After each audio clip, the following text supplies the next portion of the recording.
এই যে এখানে এস ইনটু সি এ দেখো পাবো, এটা 3 নম্বর সমীকরণ। করে নাও। নিয়ে ডিলিট করে হ্যাঁ, কালকে নিয়ে ডিলিট করে দেবো।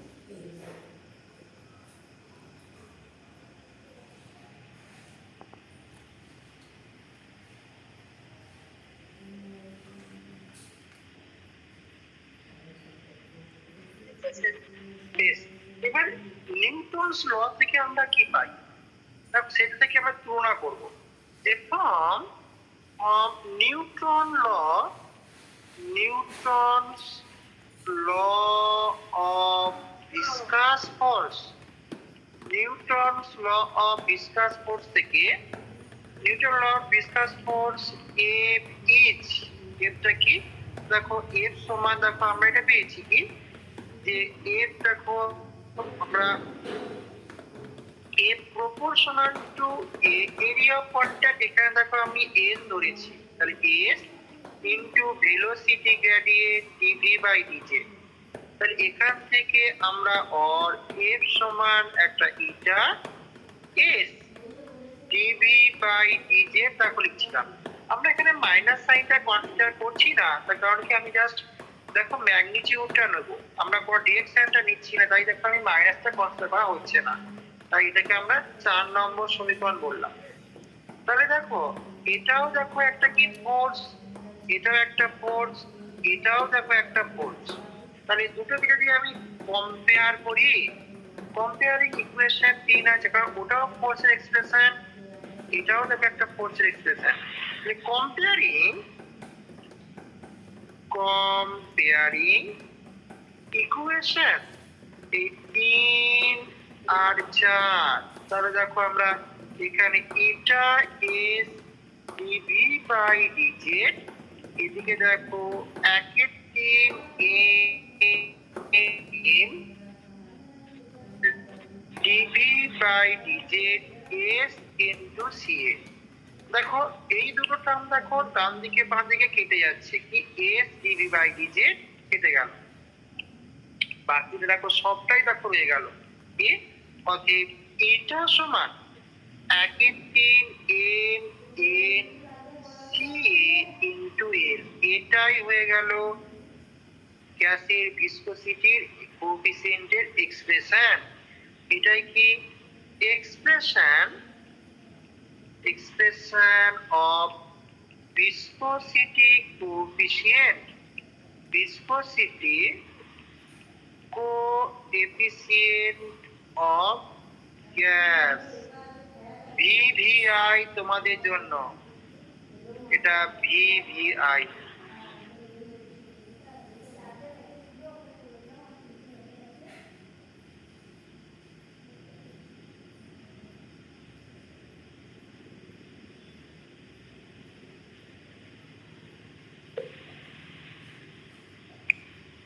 তোমাকে এই এক্সপ্রেশনটা ডিরাইভ করতে বলবে, তাই গোটাটাই কিন্তু করতে হবে।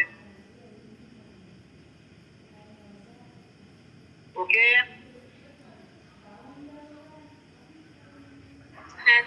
এবার এখান থেকে আমরা বিভিন্ন যে ফ্যাক্টর গুলো দেখি, টেম্পারেচার সাথে কিভাবে ডিপেন্ড করে, প্রেসারের সাথে কিভাবে ডিপেন্ড করে গ্যাসের ভিসকোসিটি, সেগুলো এবার আসি। নেক্সট আসছি temperature dependence of eta, temperature dependence of eta of gas. এমনি দেখো তো আমরা এখান থেকে কি বলতে পারি, আর ফিজিক্যাল রিজন সেটাও দেব। এই যে অ্যাভারেজ ভেলোসিটি সি এ লিখেছি, এর একটা এক্সপ্রেশন যেটা আমরা পরবর্তী চ্যাপ্টারে পড়ব, যে অ্যাভারেজ ভেলোসিটি এর মান আমরা ম্যাক্সওয়েল বোলজম্যান স্ট্যাটিস্টিক্স থেকে আমরা পাবো, যেটা সি এ দেখো এর এক্সপ্রেশন হচ্ছে √8 কেটি বাই পাই এম। এটা এখানে কেটা কি, এটা হচ্ছে Boltzmann constant, BOLTZ Boltzmann constant, যার মান হচ্ছে R/N0। আর মিন ফ্রি পাথের এক্সপ্রেশনও আমরা পরের চ্যাপ্টারে পড়বো, যে মিন ফ্রি পাথ গড় মুক্ত পথ, মিন ফ্রি পাথ, যেটাকে আমি এল দিয়ে প্রকাশ করেছি, এর এক্সপ্রেশন হচ্ছে 1/√2 পাই সিগমা স্কয়ার এন, এটা পাই 1/√2 পাই সিগমা স্কয়ার। এখানে সিগমাটা হচ্ছে পলিশন ডায়ামিটার, সব পরের চ্যাপ্টারে এগুলো আসবে, গ্যাস চ্যাপ্টারে। এর মানে কি, যে পলিশন ডায়ামিটার আমি পড়াবো, যে ধরো একটা মলিকুল এই যে এ দেখো এই দিকে অগ্রসর হচ্ছে, এই আর একটা মলিকুল দেখো এই দিকে অগ্রসর হচ্ছে, অগ্রসর হতে হতে তা দেখো যখন কন্ট্যাক্ট করে যে মুহূর্তে তাদের ডিরেকশন অফ মোশনটা জাস্ট রিভার্স হয়ে যায় এদিকে এদিকে, সেই সিচুয়েশনে দুটো অণুর কেন্দ্রদ্বয়ের মধ্যে যে দূরত্ব, সেটাকে আমরা পলিশন ডায়ামিটার বলবো, সিগমা বলবো, যার মান অ্যাকচুয়ালি যে ওই 2r এর সঙ্গে সমান হবে। কি বললাম, যে during collision when the direction of motion of the two particles is just reverse, যে আগে যে ডিরেকশনে মোশন ছিল তার পুরোপুরি উল্টো ডিরেকশনে হলো, সেই মুহূর্তে দুটো মলিকুলের কেন্দ্রদ্বয়ের মধ্যে দূরত্বকে আমরা কলিশন ডায়ামিটার বলি। তাহলে এই মানগুলো দেখো, যদি আমি ওই এটার সমীকরণে বসিয়ে দিই, কত পাবো? অর্থাৎ এটা সমান দেখো 1/3 mn, সি এর জায়গায় √8 kT/πm, আর এল এর জায়গায় আমরা 1/√2 পাই সিগমা স্কয়ার এন। দেখো উপর নিচে দেখো এনটা দেখো ক্যান্সেল আউট হয়ে গেল, তাহলে এখানে দেখো আমি কি পাচ্ছি, সাম আপ করে দিই। দেখো এখানে 1/3 m আছে, এখানে √8 kT/πm আছে, আর এখানে 1/√2 পাই সিগমা স্কয়ার আছে। তাহলে এই এক্সপ্রেশন থেকে দেখো আমরা কি বলতে পারবো, যে এখান থেকে দেখো আমরা দেখো টেম্পারেচার ডিপেন্ডেন্স যেহেতু দেখছি, তাই টিটা দেখো টেম্পারেচার টার্ম আছে, টিটাকে আলাদা করে নাও। তাহলে দেখো আমি এখানে সবগুলোকে একসাথে আমি কনস্ট্যান্ট লিখলাম, লিখে এটাকে √t লিখছি। কারণ কি, একটা পার্টিকুলার মলিকুলের ক্ষেত্রে দেখো, গ্যাসের ক্ষেত্রে মাস m fixed, collision diameter fixed. দেখি, যেহেতু ফর এ পার্টিকুলার গ্যাস এই m and সিগমা, এটা দেখো আর কোয়ান্টিটি, বুঝতে পারলে?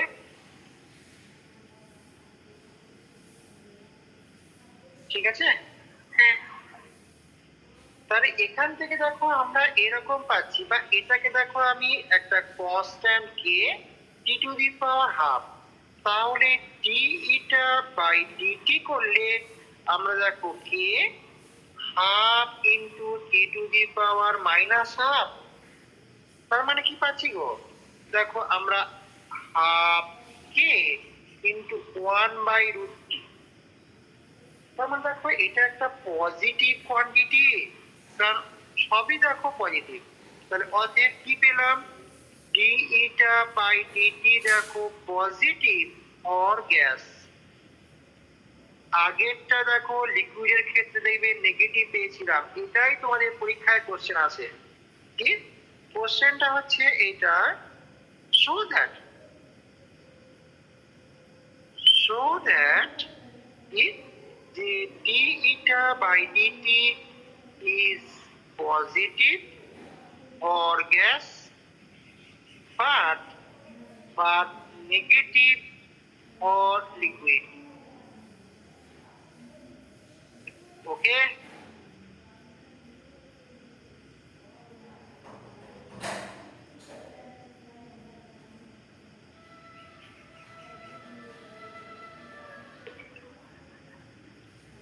পেরেছো? ক্ষেত্রে প্রমাণটা ওই পুরোটা হোল থিওরি করালেন, ওইটা দিয়ে পুরোটা ব্যাখ্যা করে তারপরে ওটা বলতে হবে। যদি 2 নাম্বার থাকে জাস্ট তুমি ভিসকোসিটি কোএফিসিয়েন্ট সঙ্গে ইভিস যে সম্পর্ক লিখেছিলাম যে এটা সমানুপাতিক এ বা সমানুপাতিক E V E to the power E V S by R T, ওখান থেকে তুমি ডেরিভেশনটা করবে। ঠিক আছে? ঠিক আছে। আচ্ছা, কোশ্চেনটা সো দ্যাট বললে তুমি ম্যাথমেটিক্যালি এটা প্রমাণ করে দিলে। সো দ্যাট মানে কি, তুমি ম্যাথমেটিক্যালি এটা তুমি প্রুভ করবে। কিন্তু কথায় বলে হোয়াই, এটা দেখো তুমি prove mathematically, prove mathematically mathematically তুমি এটাকে প্রমাণ করতে পারলে। কিন্তু যদি কোশ্চেনটা আমি এরকম দিই হোয়াই, হোয়াই দিয়ে কোশ্চেন দিলাম, why temperature coefficient, temperature coefficient of viscosity coefficient, temperature coefficient of viscosity coefficient, এটা is positive for gas। এই why কোশ্চেন করলে তোমাকে কিন্তু ফিজিক্যাল ব্যাখ্যা করতে হবে, এটা এক্সপ্লেন, তখন ম্যাথমেটিক্যালি প্রমাণ করলে কিন্তু হবে না, 2 নাম্বারে কোশ্চেন দেবে। বলো, কেউ বলতে পারবে কেন কেন এটা বাড়ছে? কারণ দেখো পজিটিভ মানে কি, যে একটা বাড়লে আর একটা বাড়ে বা একটা কমলে আর একটা কমে। এখানে দেখো টেম্পারেচার বাড়লে গ্যাসের ভিসকোসিটির মানটা বাড়ছে, ওয়াই। এটা আমরা বলতে পারি যে with increasing temperature, with increasing temperature, kinetic energy of each gas molecule, kinetic energy of each gas molecule এটা increases, তাই তো? So kinetic energy বাড়লে কি হবে? random motion দেখো বাড়বে। So random motion of gas molecule, এটা also increases। এই র্যান্ডম মোশন বাড়লে কি হয়, একটা লেয়ার থেকে আরেকটা লেয়ারে ভরবেগ স্থানান্তর, ট্রান্সফার অফ মোমেন্টাম বেশি বেশি করে হয়। So transfer of momentum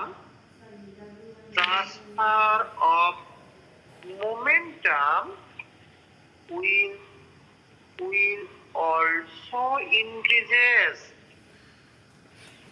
transfer of momentum increase করে বলে কি হয়, since the viscosity origin of viscosity of gas is transfer momentum, তাই টেম্পারেচার বাড়ার সাথে সাথে গ্যাসের ভিসকোসিটির মানও বাড়ে। এখানে বলতে পারো since the origin of viscosity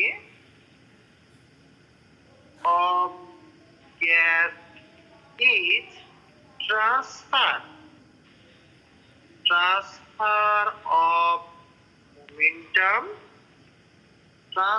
of momentum, so with increasing temperature, eta of gas will also increases। increasing temperature, eta of gas also increases। এর জন্য কি হয়, as d eta by dt, এটা দেখো আমরা পজিটিভ পাই, বুঝলে? এটা একটা ইম্পর্টেন্ট কোশ্চেন, কিন্তু মানে কোনো না কোনো কলেজে এই কোশ্চেনটা কিন্তু পাবে, তার কারণ এইটা খুব ইম্পর্টেন্ট, কারণ তোমাদের প্র্যাকটিক্যালও আছে, তাই এই কোশ্চেনটা ভালো করে করো। যে তোমাকে এটা বলবে গ্যাসের ক্ষেত্রে এটা পজিটিভ পাওয়া যায় কিন্তু লিকুইডের ক্ষেত্রে নেগেটিভ পাওয়া যায় কেন, বা প্রমাণ করো এটা পজিটিভ ও নেগেটিভ, বা এটা প্রশ্ন আছে যে এই টেম্পারেচার কোএফিসিয়েন্ট বা ভিসকোসিটি কোএফিসিয়েন্ট এটা অপোজিট ট্রেন্ড ফলো করে কেন, অপোজিট ট্রেন্ড মানে একটা বাড়ছে তো একটা কমছে কেন, খুব ইম্পর্টেন্ট কোশ্চেন বলে বলবে। হ্যাঁ, আজকে আমি এটা শেষ করে দেবো, যে বাকি পরের দিন থেকে তোমাদের কাইনেটিক থিওরি অফ গ্যাস চ্যাপ্টারটা ধরবো, ঠিক আছে? তাহলে এটা দেখো, আমি আরেকটা কোশ্চেন এখানে লিখেছি কারণ এই কোশ্চেন গুলো পরীক্ষার জন্য ইম্পর্টেন্ট, যে temperature coefficient of viscosity coefficient হলো, টেম্পারেচার কোএফিসিয়েন্ট অফ ভিসকোসিটি হলো, temperature coefficient of viscosity coefficient এটা follow opposite trend,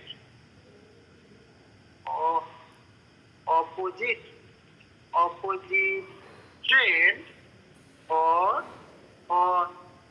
gas and liquid।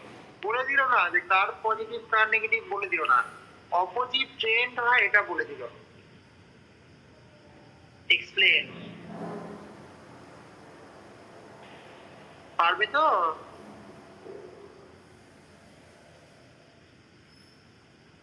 লিখে নাও, হয়ে এসছে, আর বেশি আমার বাকি নেই, তাড়াতাড়ি হয়ে যাবে। পরের দিন থেকে গ্যাসের গতীয় তত্ত্ব পড়াবো।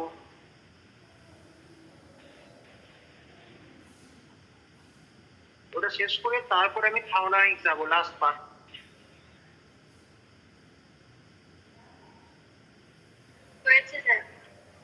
বেশ, নেক্সট এসো প্রেসার ডিপেন্ডেন্স দেখা যায় কিনা দেখি। যে প্রেসার ডিপেন্ডেন্স, প্রেসার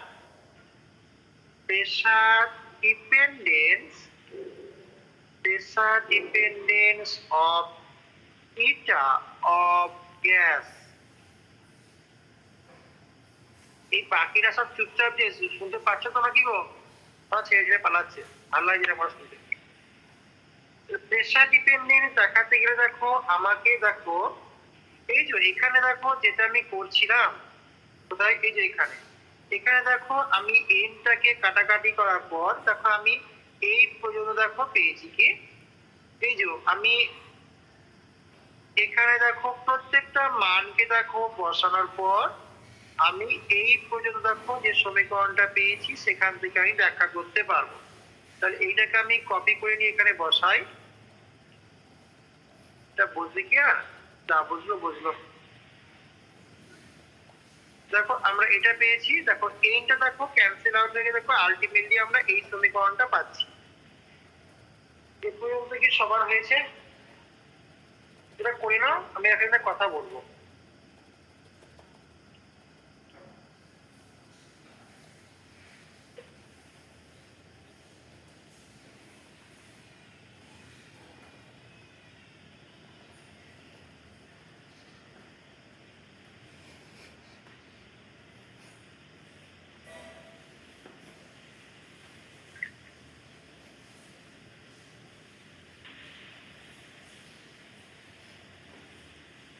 বলবে না, এখানে টেম্পারেচারটা দেখাচ্ছি না, টেম্পারেচারটাকে আর মার্ক করার দরকার নেই কারণ এটা তো আমি আর দেখাচ্ছি না, এটা আগে হয়ে গেছে। এটাকে আমি কেটে সরিয়ে দিলাম। এখান থেকে আমরা কি বলতে পারছি বলতো? দেখো number of gas molecule N এর উপর দেখো ইন্ডিপেন্ডেন্ট, এখানে দেখো এখানে এন দেখো উপর নিচে কেটে যাচ্ছে, তাহলে কি এখান থেকে বলতে পারি আর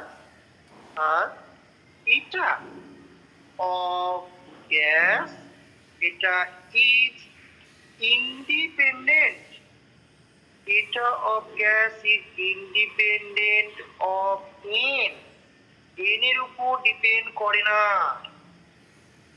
তাহলে বলো তো নাম্বার অফ গ্যাস মলিকুলের উপর যদি ডিপেন্ড না করে তাহলে তো কি হবে, এটা প্রেসারের উপর ডিপেন্ড করবে না, কারণ গ্যাস মলিকুলের সংখ্যা যত বেশি হয় তত প্রেসার বেশি হয়, বা কম থাকলে তারা একক ক্ষেত্রে বলে কম বল প্রয়োগ করে, তাই প্রেসারের মানও কম পাওয়া যায়। কিন্তু এটা যেহেতু দেখো নাম্বার অফ গ্যাস মলিকুলের উপর ডিপেন্ড করছে না, তাই বলতে পারি এটা প্রেসারের উপরও ডিপেন্ড করবে না। হ্যাঁ, এখানে কি নাও আমি এখানে বলতে পারি now the value of pressure, the value of pressure, এটা কি ডিপেন্ড আপন in at a constant temperature and volume, constant T and V. The constant T V তে দেখো প্রেসারটা n এর উপর ডিপেন্ড করে, যেহেতু এটা ইন্ডিপেন্ডেন্ট অফ এর, so এটা also independent of pressure of the gas. যেহেতু এটা is independent of n, so এটা is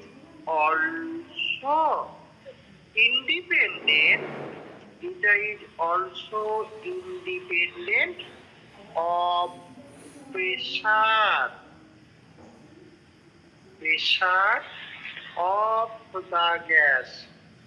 তাহলে এইটা খুব ইম্পর্টেন্ট, যেহেতু এটা এর উপর ইন্ডিপেন্ডেন্ট তাই প্রেসার উপর ইন্ডিপেন্ডেন্সি দেখায়। তাই নর্মাল ওয়ার্কিং রেঞ্জে আমরা এটাটা প্রেসার উপর ডিপেন্ডেন্সি দেখাবে না। So at normal working range, যে রেঞ্জে আমরা বিভিন্ন রকম আমরা এক্সপ্রেশন বা কাজকর্মগুলো করি, এটা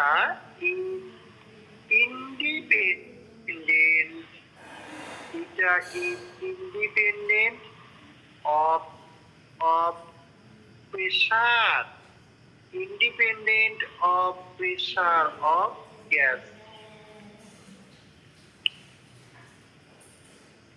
কিন্তু এটা একটু ভাবে চেঞ্জ হয়।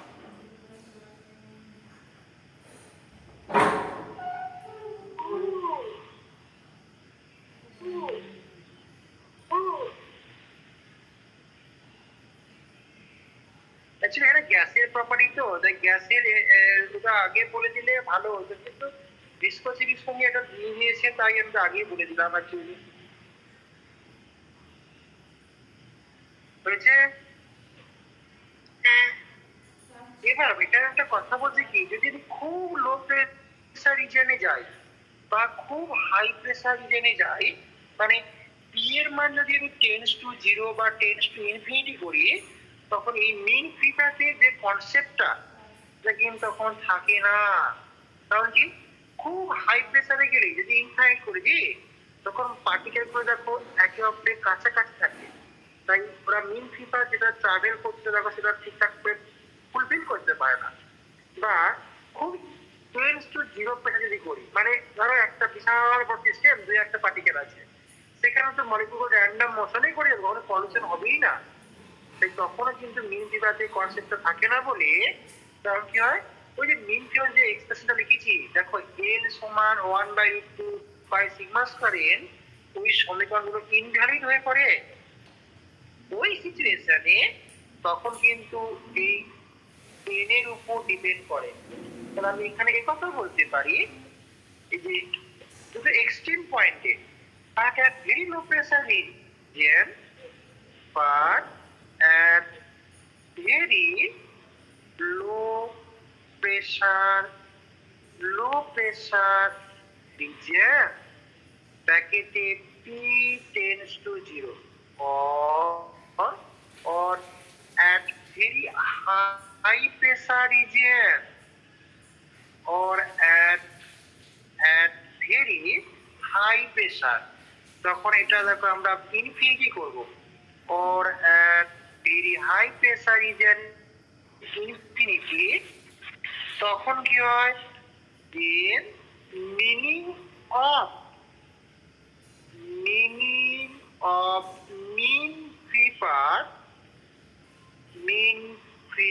পাথ এটা ইজ লস।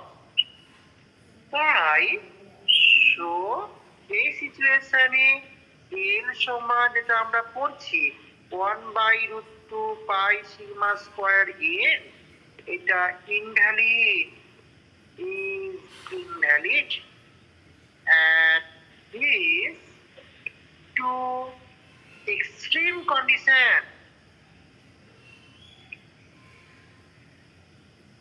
এই দুটো এক্সট্রিম কন্ডিশনে এই সমীকরণটা ইনভ্যালিড। তখন কি হয় দেখো, দেন আমরা এটা বলতে পারি, এই যে এটা সমান দেখো সামনে একটা 1/3 এখানে দেখো √8kT/πm আছে। এই এনটার জন্য তখন কিন্তু এটা এন এর উপর ডিপেন্ড করে বলে প্রেসারের উপরও ডিপেন্ড করে। দেন এটা ডিপেন্ড upon n, so এটা also depend upon pressure। তাহলে এটা প্রেসারের উপর ডিপেন্ড করছে এই দুটো ভেরি এক্সট্রিম পয়েন্টে, কিন্তু নর্মাল ওয়ার্কিং রেঞ্জে এটা ডিপেন্ড করে না। ঠিক আছে, এখানে একটু পড়বে। আর একটা ভ্যারিয়েশন সামান্য একটু বলি, সেটা কিরকম দেখো, আমরা এখানে কি পেয়েছি, এই যে দেখো আমরা আলটিমেটলি দেখো এই সমীকরণটা পেয়েছি কি, যে এইটা সমান দেখো এইটা, যে 1/3 বাবা, এই যে এইটা দেখো আমরা এইটা সমান এইটা পেয়েছি, যে 1/3 এইটা, এখানে এটা আছে।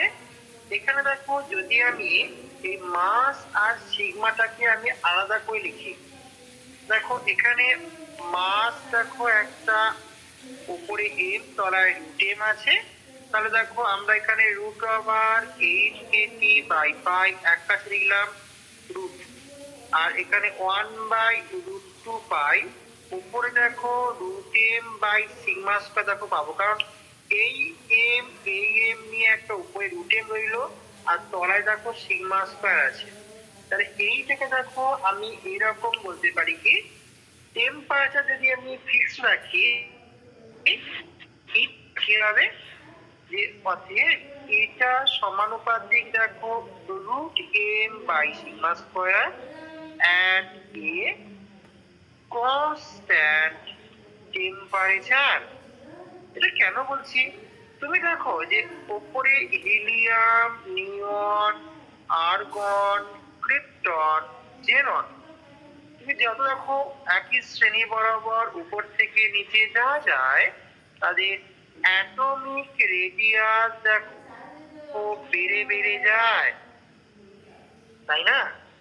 তাহলে দেখো এখানে এম ও বাড়ে, তার সঙ্গে কলিশন ডায়ামিটারও দেখো বাড়ে, both.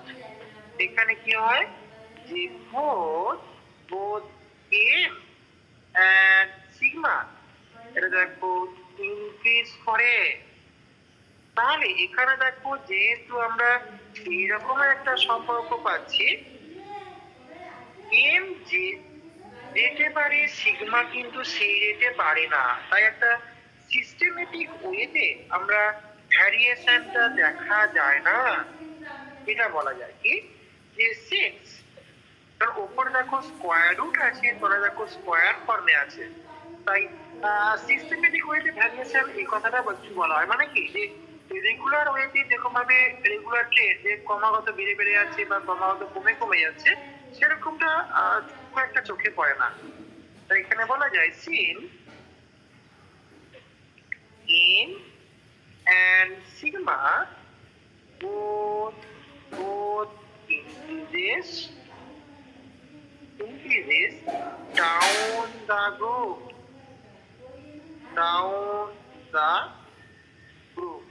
so no systematic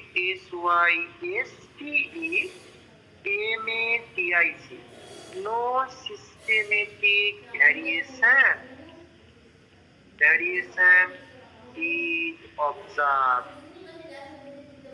systematic ভ্যারিয়েশনটা দেখা যায় না। এই হলো তোমাদের গ্যাসের ভিসকোসিটি নিয়ে সবকিছু। আমি কিছু 10 ইয়ার্স মার্ক করে দিই, এগুলো করবে, তাহলে আমার সারফেস টেনশন ভিসকোসিটি চ্যাপ্টারটা দেখো কভার হলো। ঠিক আছে,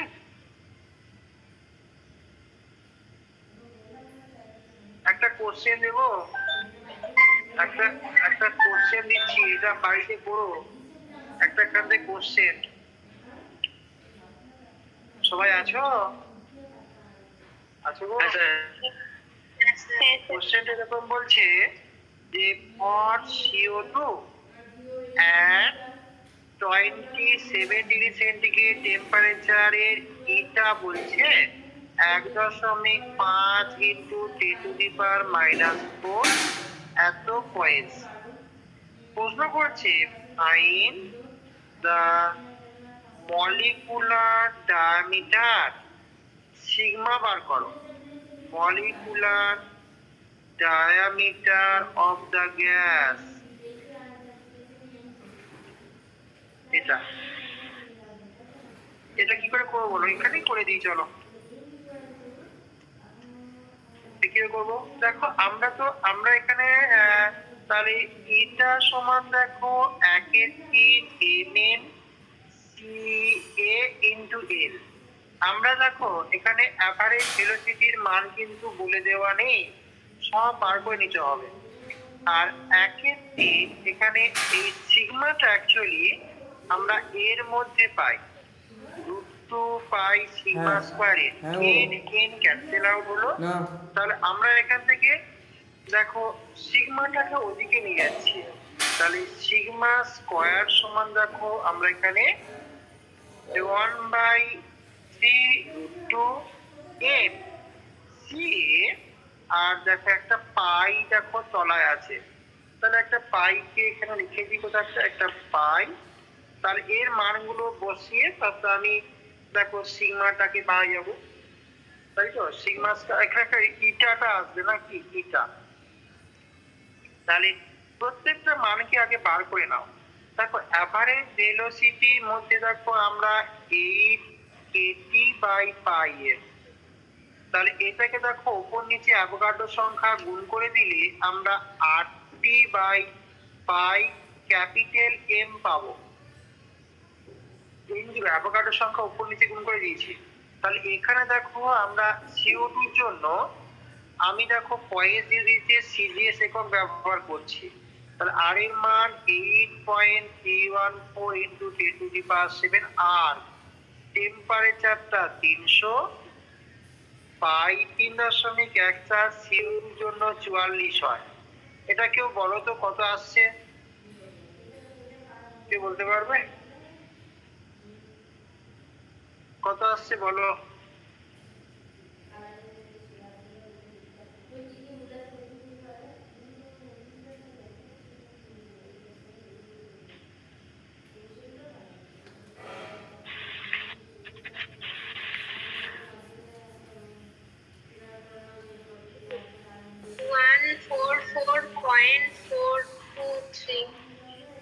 রুট করার পর না রুট করার আগে রুটটা করে দাও।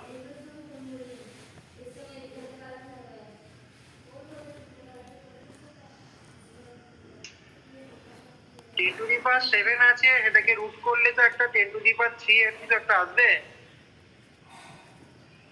এই বাকিটা করবো, এটা একক হবে সেমি পার সেকেন্ডে, প্রতি বেগের একক। মিটার পার সেকেন্ডে একবারে বের করেছি স্যার। হ্যাঁ, সেমি পার সেকেন্ডই তো আসবে।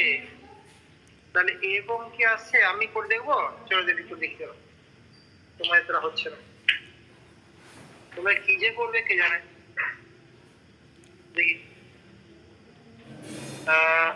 এটা 8 গুণিতক 8.314 into 10 two the power 7 into 300 divided. আচ্ছা, 10 টু দি পাওয়ার 7টাকে আলাদা করে লেখো, কারণ ওটাকে রুট করবো। দেখো এই 10 টু দি পাওয়ার 7 আর 300 একটা শূন্য নিয়ে 10 টু দি পাওয়ার 8 করে দাও। তা 10 টু দি পাওয়ার 8টাকে রুট করে 10 টু দি পাওয়ার 4 হয়ে যাবে। তাহলে 8 ইন্টু 8.314 ইন্টু 30 করলাম, ডিভাইডেড বাই একটা পাই আছে, তা আবার ভাগ করলাম দেখো 44 দিয়ে। যেটা পেলাম সেটাকে রুট করলে এই সব তোমরা করছো কে জানে। এইটা দেখো এরকম আসছে 3.8 ইন্টু 10⁴। আমি এখানে এই 10⁷ আর এখানে রুট 10⁷ আর একটা শূন্য নিয়ে 10⁸ করে দিয়েছিলাম। এটা এসছে, এই সুবিধা এসছে।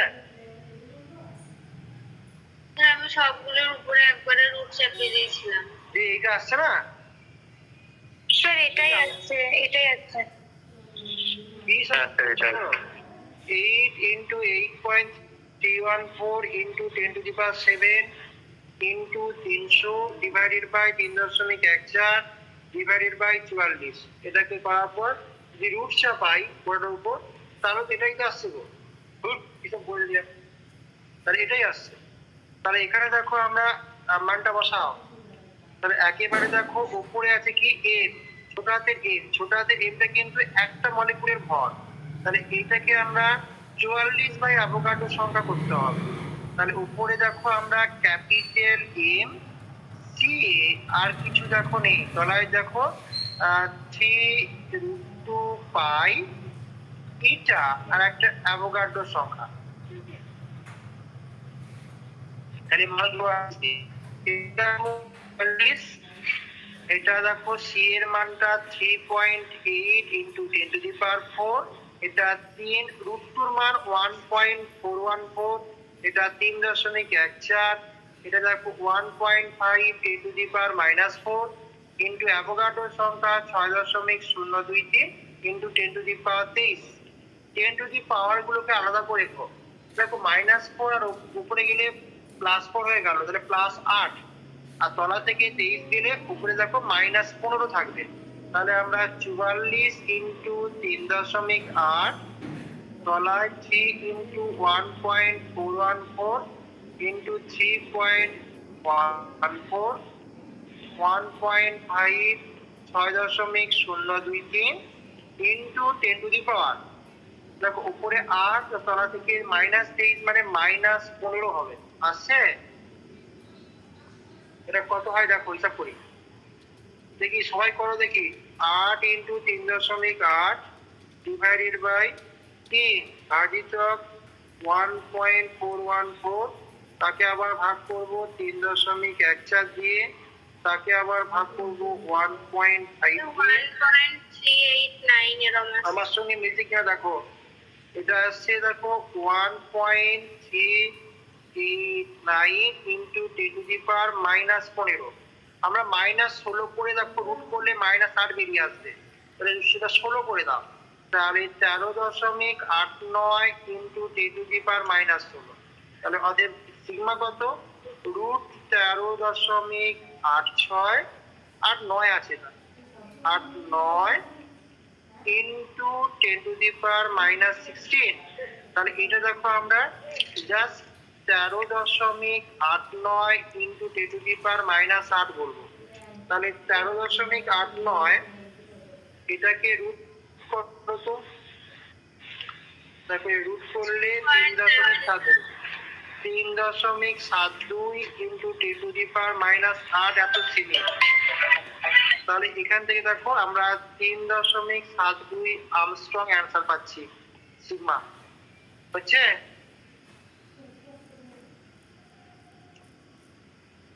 এগুলো সব বাড়িতে করবে, সব বাড়িতে করবে।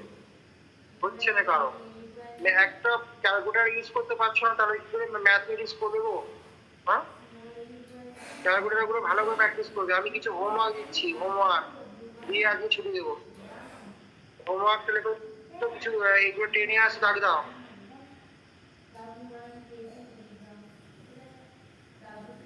টেনে আসে দাগ দাও, অনেকগুলো দাগ দেবো, তোমার না পড়ে হবে না। এইগুলো দাগ দাও দেখি।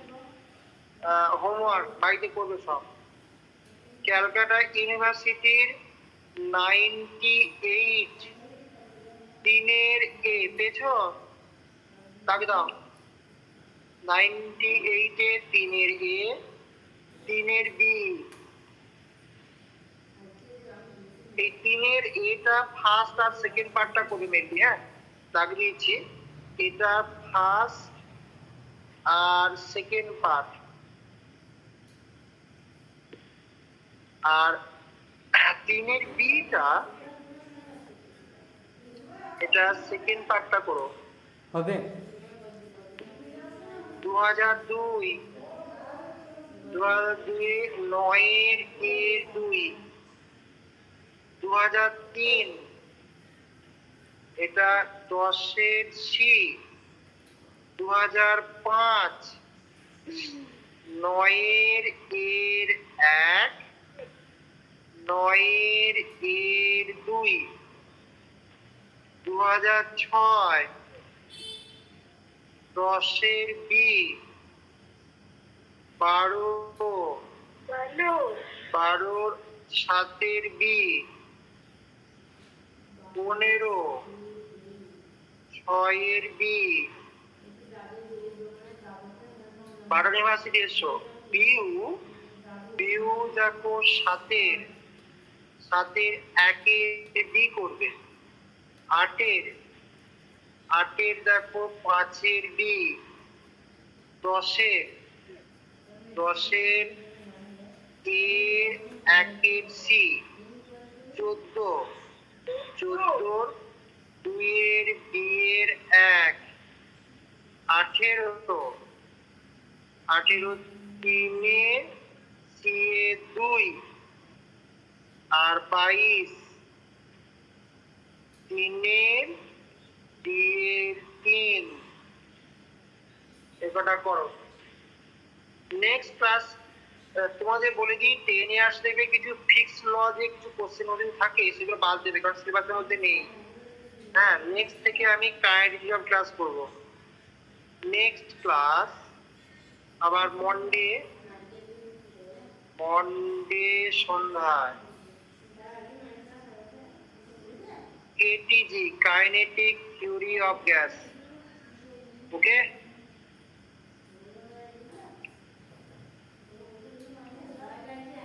কারো কোনো কোশ্চেন থাকলে বলো, তাহলে পুরো বাজিয়ে।